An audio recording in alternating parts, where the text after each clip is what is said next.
Halo semuanya, selamat datang di El Kasus dengan aku Elsa. Dan ya, hari ini kan hari Kamis ya kan ya. Jadi aku mau ngupload mungkin seputar tentang dunia perhantuan. Dan ini kayaknya juga agak agak aneh ya. Jadi di sini aku ingin membahas satu berita atau bukan satu berita sih, satu informasi tentang bagaimana sejarah hantu gitu. Ini agak aneh sih memang, tapi ya wis nggak apa-apa lah. Jadi hantu itu ternyata punya sejarah ya. Dan nama-nama hantu sendiri dari mananya itu juga panjang banget ternyata. Tapi di sini aku nggak mengambil semuanya, tapi aku hanya mengambil yang menurutku make sense, menurutku juga logikanya masuk lah gitu ya. Jadi aku ambil eh, bahan bacaan yang menurutku masuk aja.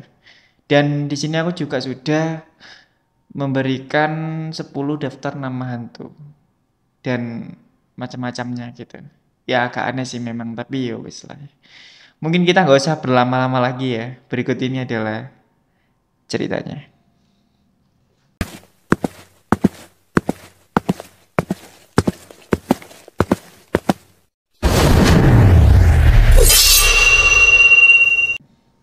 Kita mungkin sering banget ya dengar nama hantu dan bahkan juga dari kecil kita sering banget kalau misalkan pulang maghrib atau malam itu pasti ditakut-takutin dengan yang namanya hantu. Tapi kalian tahu nggak sih bahwa hantu itu sebenarnya juga punya sejarah? Bahkan kalau misalkan ada di antara kalian yang ngambil skripsi soal dunia perhantuan, silahkan komentar aja ya, mungkin ada. Dan dikutip dari Wikipedia, hantu itu adalah sebuah kata dalam bahasa Melayu dan Indonesia, yang berarti itu roh atau hantu. Dan di Jawa, hantu itu biasanya disebut dengan demit atau dedemit atau medi dan masih banyak lagi, setiap daerah itu beda. Dan dalam penggunaan modernnya, kata hantu itu umumnya adalah yang sudah mati atau berarti roh yang sudah mati. Dalam beberapa ajaran keagamaan, hantu itu merujuk kepada sesuatu yang tak kasat mata atau goib, seperti setan contohnya. Dan dalam konteks tradisional, istilah hantu itu merujuk kepada roh alam animistik atau biasa disebut dengan leluhur atau nenek moyang. Bahasa ini berasal dari bahasa Proto Melayu Polinesia atau Proto Austranasia. Jadi kayak nenek moyang gitulah artinya. Dan itu adalah sejarah singkat dari hantu. Namun kalian tahu nggak bahwa sebenarnya ada beberapa artikel soal awal mula terbentuknya kalimat hantu ini dan panjang banget. Mulai dari bahasa Filipina, Thailand, Kamboja dan masih banyak lagi setiap negara. Di Indonesia sendiri, sesuatu yang mistik itu sangat ramai dan sangat kental banget dan ada banyak orang yang masih mempercayai dengan hal tersebut. Kebanyakan dari kita itu mulai masih kecil sudah banyak yang terdoktrin dengan cerita-cerita hantu, mitos, cerita tradisi, dan cerita-cerita rakyat lainnya. Yang dimana rata-rata di dalam cerita itu selalu ada sangkut pautnya dengan hal gaib. Kalau misalkan aku salah menjelaskan gitu silakan dikoreksi ya. Karena aku bukan ahli dunia persetanan, jadi ya kalau misalkan salah silakan dikoreksi. Dan pada umumnya, setan atau hantu di Indonesia itu mempunyai karakter dan bentuk. Kayak misalkan pocong, terkenal dengan orang yang sudah meninggal dengan tubuh yang dibalut kain kafan. Seperti ini contohnya. Oke. Sama kayak lemper lah ya. Terus lagi ada kuntilanak yang dimana biasanya suka membawa anak-anak atau menculik anak-anak. Nah, ngomong-ngomong soal hantu, kok aku ngerasa agak aneh ya ngomong gini tuh. Jadi di sini aku sudah merangkum 10 daftar nama hantu di Jawa yang paling populer gitu. Dan yang pertama, ada Nyi Roro Kidul. Ibu Nyai Roro Kidul ini adalah salah satu sosok legendaris dalam mitologi Jawa yang sangat terkenal. Dia itu sering dianggap sebagai ratu pantai selatan yang memiliki kekuasaan di laut. Sosok ini ku terkenal dengan wajahnya yang sangat cantik dan pakaiannya yang serba hijau sangat mempesona. Cerita sejarah soal sosok ini tuh sangat panjang dan banyak. Mungkin nanti aku akan buatkan video sendiri soal ini kalau misalkan kalian mau. Dan cerita soal sosok ini seringkali itu dianggap sebagai mitos atau hanya legenda aja. Tapi ada juga yang mempercayainya ya, bahwa sosok ini tuh benar-benar ada tapi ceritanya tuh berbeda. Selanjutnya kedua ada Nyi Blorong. Nyi Blorong ini tuh hampir sama dengan Nyai Roro Kidul, tapi perbedaannya dia ini adalah sosok perempuan cantik bertubuh ular atau biasa disebut Ratu Ular atau Dewi Ular. Nama Blorok sendiri itu berasal dari Blorok artinya berkilauan dan sosok ini tuh identik dengan kejahatan. Berbeda dengan ibu Nyai Roro Kidul yang digambarkan sebagai sosok yang baik hati. Selanjutnya ketiga ada kuntilanak. Kuntilanak ini sangat terkenal di Jawa. Dia itu digambarkan dengan sosok cantik dengan rambut panjang dan juga baju warna putih. Biasanya sosok ini tuh suka nongkrong di pohon beringin, terus kuburan dan tempat-tempat terpencil lainnya. Ya silakan kalian sendiri cari sendiri kalau misalkan kalian pengen tahu lah ya. Selanjutnya keempat ada gendruwo. Laki-laki dari bahasanya saja sudah kelihatan kalau ini dari Jawa. Dia terkenal dengan tubuhnya yang sangat besar dan berbulu. Dengan mata merah seperti habis mabuk berat mungkin. Dan kepercayaan dari orang-orang yang katanya pernah melihat matanya itu bisa menyala. Serem banget sih kalau dibayangkan ya. Dan selanjutnya kelima ada pocong ya sesuai dengan yang aku bilang tadi ya. Ini sosok yang dibalut dengan kain kafan dan konon ceritanya dia itu bakal berkeliaran kalau misalkan tali pocongnya lupa dilepas. Dia ini kan kakinya terikat ya, tapi gimana dia jalannya gitu kan ya. Oke, selanjutnya keenam ada sundel bolong. Dia ini terkenal dengan sosok perempuan yang mempunyai punggung bolong karena ceritanya. Konon perempuan itu diperkosa dan berusaha mencari siapa yang memperkosanya dan menerornya. Sampai sekarang mungkin. Sundel bolong juga identik dengan mencuri bayi yang baru lahir atau anak-anak ya. Bisa dibilang ya ini kerabat atau spesies dari kuntilanak tadi mungkin. Selanjutnya ketujuh ada hantu gelundung pernggis. Ini adalah salah satu hantu yang sangat menakutkan ya menurutku. Karena hantu ini digambarkan sebagai makhluk berkepala tanpa tubuh. Di daerahku dulu itu sering banget ono cerita kayak gini. Jadi dulu itu yo, ini ceritanya nggak tahu beneran apa enggak ya. Jadi dulu di tetanggaku itu ada dia itu kalau di Jawa itu di omaku kok akeh sing numang gitu koyok kapur dibakar. Nah, itu kan dulu itu masih banyak gitu. Sedangkan orang-orang yang kerjanya di bagian numang atau tumang, mereka itu kerja di waktu habis isya kadang sampai pagi gitu kan ya. Nah, kadang-kadang mereka itu kalau misalkan waktu kerja itu ya, dia itu kayak misalkan ada pohon kelapa gitu kan, malam-malam ada pohon kelapa, terus ada kelapa jatuh. Kebanyakan dari mereka tuh nggak berani ngelihat kelapa jatuh itu. Karena ditakutkan, ini katanya ya, aku tuh nggak ngerti soalnya. Tapi ini cerita waktu aku kecil itu rame banget ya. Waktu disamperin, itu bukan kelapa, tapi kepala yang tersenyum. Makanya kenapa namanya gelundung prenggis. Nah, itu terkenal banget di daerahku dulu terkenal banget. Tapi kalau misalkan di daerah kalian itu kira-kira apa jenenge gitu kan? Mungkin ada nama lain gitu selain gelundung prenggis. Selanjutnya kedelapan hantu umbel molor. Ini lucu banget namanya ya. Umbel itu kan ingus ya. Berarti ingus molor. Aku baru denger sih ini nama hantu dari ceritanya ini nggak ada sosoknya. Jadi cuma ingus aja tapi jumlahnya banyak dan berlendir gitu. Malah kayak squishy gitu kan ya. Dan sosok ini tuh biasanya menakuti anak-anak yang suka keluar malam dan biasanya mereka itu dikejar dengan ingusnya yang sangat banyak. Jujur aku ngelihatnya malah lucu sih, bukan takut ya. Tapi ya gimana menurut kalian?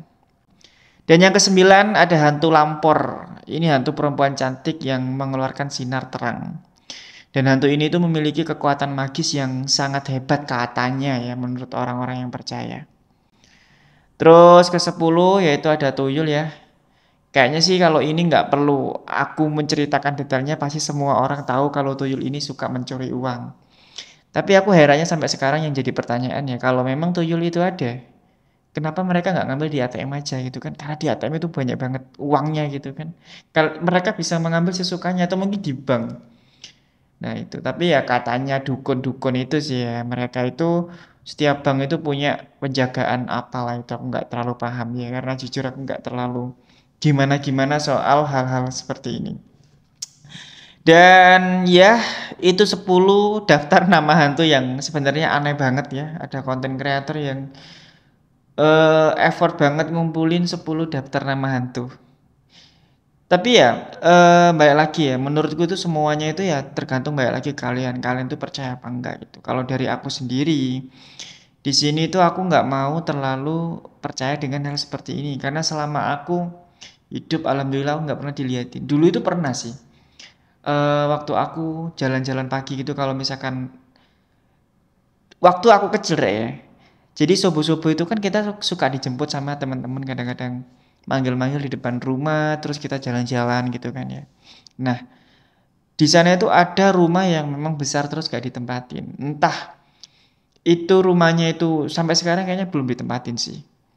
Kita jalan lewat situ, lah nggak tahu kenapa mataku tuh tertuju kayak ada pocong yang ngintip di tembok gitu, di belakang tembok gitu. Lah, waktu itu aku takut banget. Semenjak itu aku nggak pernah jalan-jalan subuh. Waktu itu ya. Nah, terus habis itu semakin aku dewasa kayak gini ini aku berpikir gitu. Waktu itu ketika aku kecil, aku tuh lagi berhalusinasi atau memang ketakutan aja. Karena kepercayaanku ya, aku percaya dengan hal-hal seperti itu, tapi kalau misalkan kayak hantu-hantu seperti itu, kayak aku tuh ada yang nggak masuk logika aja gitu. Ya meskipun sebenarnya kalau misalkan dipikir logika juga pasti berbenturan ya. Tapi sekali lagi ya ini opiniku, kalian nggak harus mengikuti aku gitu kan ya. Dan setelah aku dewasa aku berpikir bahwa oh bisa jadi mungkin waktu itu aku lagi takut aja terus di pikiranku tiba-tiba ada sosok seperti itu gitu kan. Aku nggak terlalu paham juga. Jadi ya sampai dari situ akhirnya sampai sekarang aku nggak terlalu anu sih nggak pernah melihat seperti itu dan jangan sampai juga sih. Dan buat apa juga gitu kan ya. Mungkin kalau misalkan kayak suara-suara aja itu mungkin pernah. Tapi menurutku tuh yo mungkin kucing atau mungkin tikus atau mungkin kecoa lagi ngapain gitu kan nongkrong sama temen-temennya jadi kayak ada suara-suara ketuk-ketuk pintu dan lain-lain.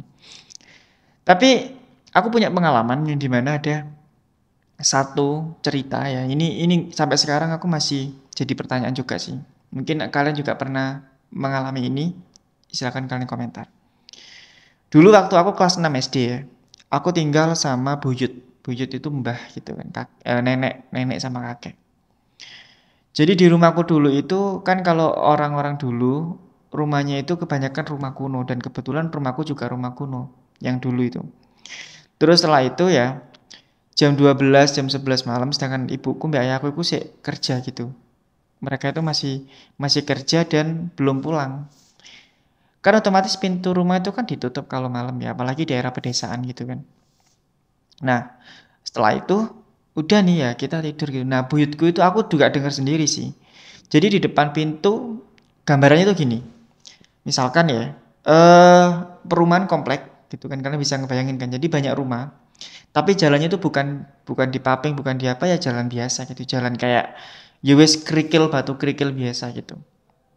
Terus jarak antara rumah satu dengan rumah yang lain itu agak jauh dan memang gelap banget pada waktu itu. Nah, setelah itu aku kan kalau misalkan jam segitu waktu kecil kan emang nggak bisa tidur. Aku tidur jam 1 atau enggak nunggu ibu mbak ayahku balik gitu kan. Terus pulang gitu. Nah, setelah itu ada orang yang ketuk-ketuk pintu.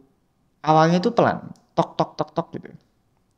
Tapi ya mungkin aku nggak terlalu dengar gitu. Buyutku juga nggak terlalu dengar. Akhirnya ya wis dibiarin aja. Keduanya itu agak keras, brok brok brok brok gitu. Akhirnya si buyutku itu ya akhirnya keluar kan ngecek pintu itu. Aku juga juga ikut bawa guling gitu kan waktu kecil. Itu kok nggak ada gitu kan, nggak ada. Pas ditutup lagi kan, kita tidur. Nah nggak lama itu banter banget Rek. Keras banget gitu, bruak bruak bruak gitu. Itu ngetuk pintu. Terus buyutku kan kaget ya. Buyutku itu langsung keluar melihat itu ada apa dan nggak ada siapa-siapa. Ini aku merinding sih nggak tahu ya ini ya. Dan waktu aku tungguin sama buyutku dilihat dari jendela gitu, jendela dari jarak jauh. Jadi rumahku tuh jendelanya juga ada yang dari jarak jauh, jadi ngelihat dari pojok gitu kan. Kira-kira ada lagi nggak gitu. Dan nggak ada lagi, Rek. Nah, sampai sekarang itu jadi pertanyaanku gitu. Apa itu waktu itu memang ada orang iseng gitu, gedor-gedor pintu, atau memang eh, itu ada entitas lain atau apalah aku nggak terlalu paham dengan hal seperti itu ya.